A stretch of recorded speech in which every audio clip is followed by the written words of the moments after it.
Alhamdulillahi Rabbil Alamin, wal aqibatu lil muttaqin, wala udwana illa ala zalimin. Frères et sœurs dans la foi, notre thème du jour, c'est le rappel de la mort. Le rappel de la mort comme une lumière pour réformer les cœurs. Si nous regardons notre monde d'aujourd'hui, si nous regardons la rapidité avec laquelle les jours s'enchaînent, la rapidité avec laquelle les semaines, les vendredis s'enchaînent, si nous regardons également la rapidité avec laquelle les mois défilent, et chaque battement du cœur est un pas et qui nous rapproche vers la mort. Comme Allah le dit, toute âme goûtera à la mort. Ce verset, ce n'est pas un cri de désespoir, ce n'est pas pour que nous perdons espoir, ce n'est pas pour que nous ayons crainte, mais c'est un rappel de réveil pour que nous puissions nous réveiller. La mort n'est pas la fin de l'existence, parce que la mort en vérité c'est juste un passage, ce n'est pas la fin de l'existence, parce que quand vous vous regardez, la mort qui existe en vérité c'est la mort du corps physique. Sinon votre être intrinsèque, votre être réel ne peut pas mourir. Et tous les ans, beaucoup d'entre nous ont peur de la mort parce que on a peur de l'inconnu. Chacun se pose la question, comment ça va être là-bas, comment en tout cas je serai jugé. Et ça fait qu'on a beaucoup peur de la mort. Mais ce que nous devons savoir, c'est que nous devons savoir que la mort elle est une réalité. La mort, elle est une réalité. Et c'est une vérité à laquelle aucun être humain ne peut débattre. Et pourtant, nous vivons comme si nous étions des êtres éternels. Comme Allah le dit, et nul ne sait dans quelle terre il mourra. Et nul ne sait dans quelle terre il mourra. Ceci pour dire que la mort est imprévisible. La mort, elle est imprévisible. Elle peut arriver maintenant, elle peut arriver dans 2 ans, elle peut arriver dans 10 ans, dans 50 ans, et même plus. Elle peut arriver ici comme elle peut arriver ailleurs. Mais ce qui est sûr, elle est certaine. Mais même si on ne sait pas quand elle va se produire. Donc imaginez-vous que vous êtes dans une salle d'attente, que vous attendez qu'on vous appelle. Est-ce que, comment vous allez vous comporter? On peut vous appeler tout de suite, comme on peut vous appeler dans 1 heure, dans 2 heures, dans 3 heures. Comment est-ce que vous allez vous comporter? Vous serez distrait par le décor de la salle, ou vous allez regarder vos derniers bagages, vous allez vérifier vos bagages. Donc nous sommes ici en salle d'attente pour pouvoir continuer le voyage.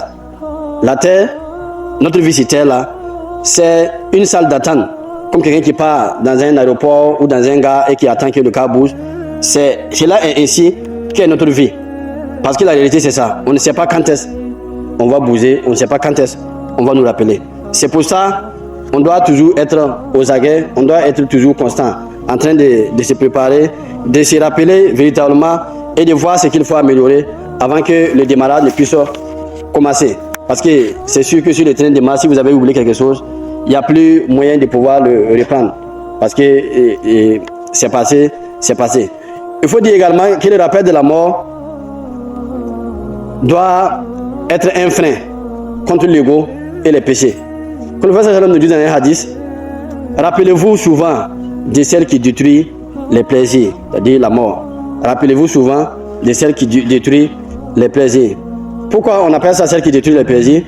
Parce que ce rappel brise l'illusion de la permanence. Rien n'est permanent dans cette vie. Rien n'est permanent. La vie elle-même n'est même pas permanente. Donc rien n'est permanent. Donc nous devons nous rappeler de ça pour savoir les plaisirs dans lesquels nous sommes.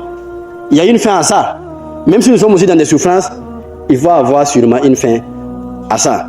Donc ça nous empêche de nous attacher excessivement au bas monde. Le fait de se rappeler de la mort va nous empêcher de nous attacher excessivement à la vie de ce bas monde. Donc avant de commettre une injustice, avant de prononcer une parole blessante ou de consommer quelque chose qui est illicite, si nous nous demandons si c'était ma dernière action, est-ce ainsi que je voudrais me présenter devant mon Seigneur? Si c'est ma dernière action. C'est sûr que la plupart des actions qu'on fait, c'est parce qu'à l'instant qu'on le commet, quand on commet des péchés, c'est sûr qu'à l'instant qu'on le commet, on n'a pas en tête l'idée de la mort.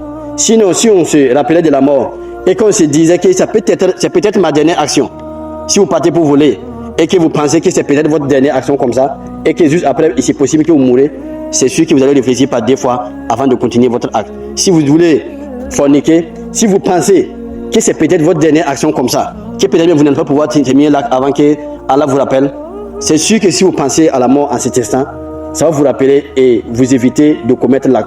Parce que c'est sûr que personne d'entre nous ne voudra que sa dernière action sur terre soit une mauvaise action, soit un vol, soit qu'on est en train de critiquer quelqu'un, soit qu'on ait insulté quelqu'un. C'est sûr que ce n'est pas ce que nous voulons. Donc c'est pour ça, c'est véritablement important pour nous de nous rappeler toujours de la mort. De nous rappeler toujours de la mort parce qu'elle va être un frein pour lutter contre notre ego, mais également elle va être un frein pour commettre les péchés. Parce que comme je l'ai dit, si on se rappelle sûrement de la mort avant de commettre un péché, il y a beaucoup de sens qu'on puisse abandonner. Parce qu'on ne sait pas quand est-ce le rappel va nous trouver. Également, il faut dire que le rappel de la mort, comme je l'ai dit, c'est un moteur pour être excellent. C'est un moteur pour être excellent. Ce rappel de la mort doit nous permettre de pouvoir être excellent. Le rappel de la mort n'éteint pas la vie, elle lui donne un sens. C'est une vérité. Ce rappel de la mort là donne un sens à la vie. Vous avez des gens qui vivent sans savoir véritablement pourquoi ils vivent. Mais c'est savoir que notre existence était à une limite. Ça doit nous faire prendre conscience que nous devons donner un sens à notre vie. Nous ne devons pas vivre seulement pour vivre. Il y a certaines choses qui ne méritent pas qu'on s'attarde sur ça. Hein? Parce qu'on n'a pas, véritablement, comme les gens le disent, on n'a pas deux vies. On n'a qu'une seule vie. Et le comble, c'est qu'on ne sait pas quand ça va venir. Donc, c'est important de se rappeler de la mort parce qu'elle va faire en sorte que les actions que nous allons faire, nous allons accorder du sens à ça. Par exemple, une prière qu'on fait, si on pense que c'est peut-être notre dernière prière, c'est sûr qu'on ne va pas la prier de la même manière que si on pense qu'on va vivre éternellement. Hein? Aujourd'hui, le monde part tellement vite que beaucoup d'entre nous sommes dans les prières, mais en réalité, on est dans la prière physiquement, mais du point de vue de la concentration, de la spiritualité, bon, il n'y a rien.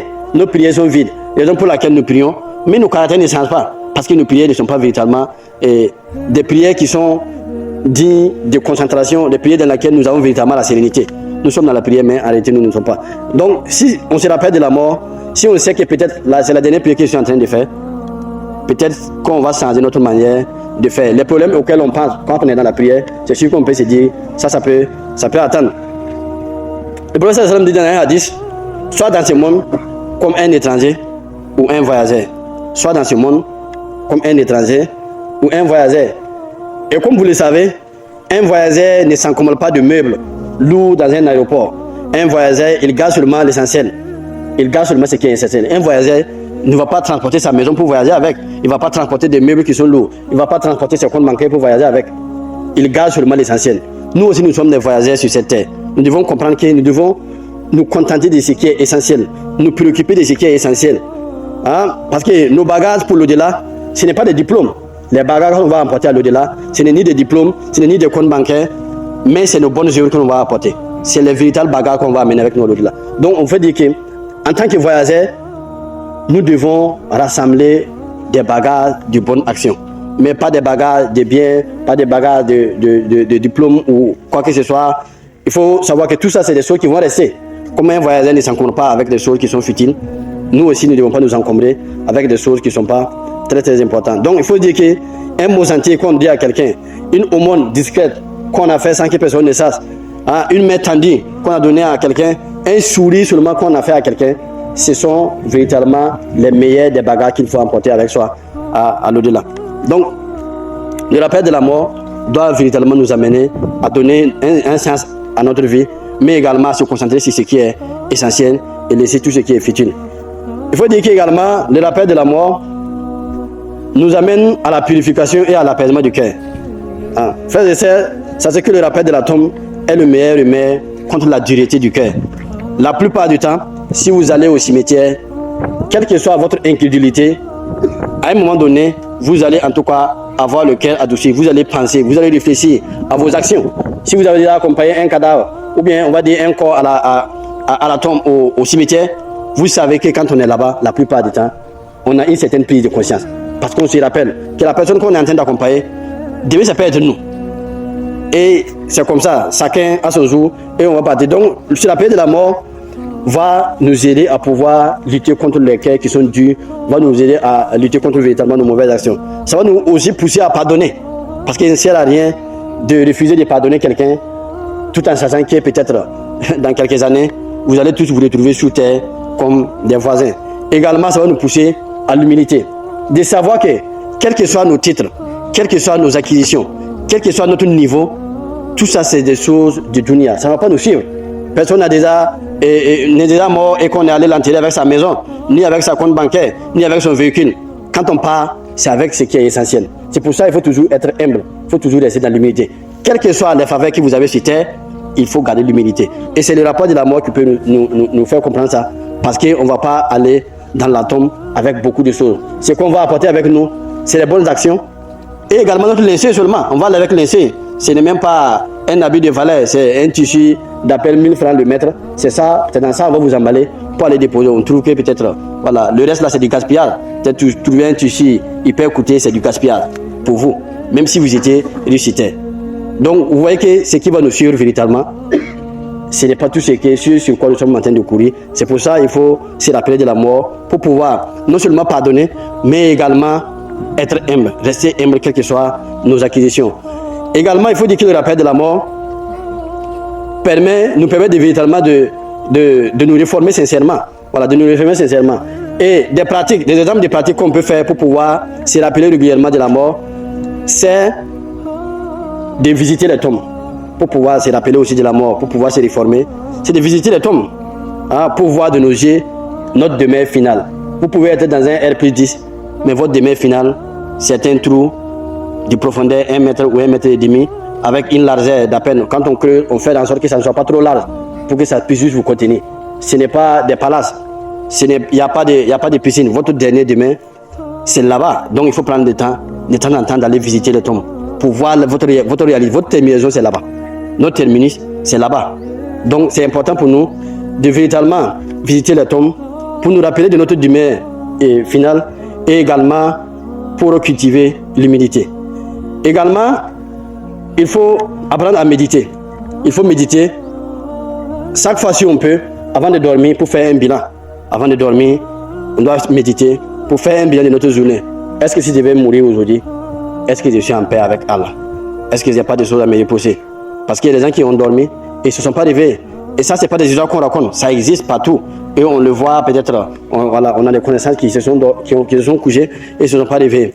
Donc, la question, c'est de tout le temps être en train de méditer pour se poser les bonnes questions. Est-ce qu'aujourd'hui, qu'est-ce que j'ai fait de répréhensible? Qu'est-ce que j'ai fait de bon? Si c'était ma dernier jour aujourd'hui, est-ce que ce que j'ai accompli me permet de pouvoir être, en tout cas, heureux auprès d'Allah, de pouvoir avoir la félicité? Parce que ça peut être le dernier jour. Et là, chaque fois qu'on va se réveiller, on va se concentrer sur des bonnes actions et faire en sorte que notre journée de demain soit meilleure que notre journée d'aujourd'hui. Le croyant doit toujours cesser à s'améliorer. Et ça, on ne peut pas le faire si on ne prend pas le temps de se poser les bonnes questions, de méditer. Parce que beaucoup d'entre nous aujourd'hui, on est tellement dans le bruit du monde, on est tellement accablé par les écrans, qu'on ne prend même pas du temps pour nous-mêmes, pour s'asseoir, pour se poser des questions sur notre vie. Qu'est-ce que j'ai fait de bien? Est-ce que je suis un homme juste? Est-ce que je suis un homme droit? Est-ce que je suis un homme bien? Les gens peuvent vous juger, mais votre véritable juge, c'est vous-même. Vous pouvez mentir à tout le monde. Les gens peuvent dire que vous êtes un bon croyant. Peut-être que vous êtes un imam, les gens disent que lui là, il est bon. Mais vous-même, vous savez au fond de vous quelle genre de personne vous êtes. C'est pour ça que c'est toujours important de prendre du temps, de méditer. S'asseoir avec soi-même, seul, dans la nuit noire, pour penser à ses actions, pour penser à son cœur, pour voir ce qu'il y a à améliorer dans notre vie. Parce que c'est peut-être nos derniers jours sur terre. Et également, invoquer. Chaque jour que Dieu fait, nous devons invoquer Allah subhanahu wa ta'ala pour avoir une bonne fin. Parce qu'en réalité, comme Dieu le dit dans son Coran, si ce n'est pas la miséricorde de Dieu, personne d'entre vous ne sera pur. C'est Dieu qui purifie. Vous pouvez faire des actions, mais si Dieu ne vous purifie pas, vous n'allez pas avoir une certaine purification. Pour cela, c'est important de toujours invoquer Dieu. Non seulement pour qu'il vous purifie, mais pour également avoir une bonne fin. Parce que comme les gens le disent, c'est la bonne fin qui compte. Ce n'est pas comment on a commencé, mais c'est comment on a fini. Si on a fini en bon terme avec Allah subhanahu wa ta'ala, c'est sûr qu'on a réussi. Et comme les gens le disent, finir en bon terme, c'est de pouvoir finir avec la ilaha illallah. C'est ça qui est important. Donc, il faut toujours, en tout cas, cesser, demander à Dieu, prier pour qu'il nous donne une bonne fin. C'est pour ça, nous devons, en tant que musulmans, de rester humbles. Parce que dans nos comportements de tous les jours, on voit que certains musulmans se disent, comme ils sont musulmans, ils sont meilleurs que les autres. Ils sont meilleurs peut-être que les mécréants qui égorgent sur des statuaires, ils sont meilleurs que les chrétiens. Mais en réalité, tu n'en sais rien. Est-ce que tu sais si tu vas mourir en tant que musulman? Celui qui égorge sur les tombes aujourd'hui, peut-être que demain, il va se convertir et il va mourir. Est-ce que toi, en termes de mérite, tu peux l'atteindre? S'il s'est converti aujourd'hui et puis il meurt dans l'air qui suit, est-ce que toi, qui as passé 40 ans à prier là, tu peux te comparer à lui en termes de bénéfices? Parce que lui, il n'a pas de péché. Mais toi, si on va juger tes péchés, si on va juger tout ce qui t'a fait comme péché, ce n'est pas évident qu'il va t'en sortir. Si Dieu ne te pardonne pas, c'est pour ça il faut rester humble. Quelles que soient les actions que les gens font, même si les gens n'adorent pas Dieu, même si les gens écorent, ce n'est pas ton problème. Si tu fais faire des prières, si tu peux faire des rappels, fais-le, mais préoccupe-toi de ton sort. Comme quelqu'un a dit, les hommes intelligents veulent changer le monde, mais les hommes sages se changent eux-mêmes. Nous devons être préoccupés par notre changement intérieur et non d'être préoccupés par ce que les gens changent. Parce que si nous changeons, c'est possible que les gens voient la lumière en nous et puis aussi vont changer. Donc, ceci est un rappel pour que nous puissions nous rappeler de la mort et savoir quelle est une réalité et savoir que nous ne pouvons pas la fuir. Parce que quel que soit l'endroit où on va fuir, elle va nous rencontrer. Comme le dit dans le dernier verset, la mort qui vous fuyez va vous rencontrer. Quel que soit l'endroit où vous allez partir, vous trouverez la mort. Tant que le jour du décret, quand le décret arrive, c'est arrivé, il n'y a plus de minutes de plus, il n'y a plus de secondes de plus. Que Dieu nous pardonne, qu'il nous guide davantage sur le droit chemin, qu'il fasse de nous des croyants sincères, qu'il nous a fait d'accord une fin pieuse, qu'il fasse que notre dernière parole soit là, Muhammad Rasulullah.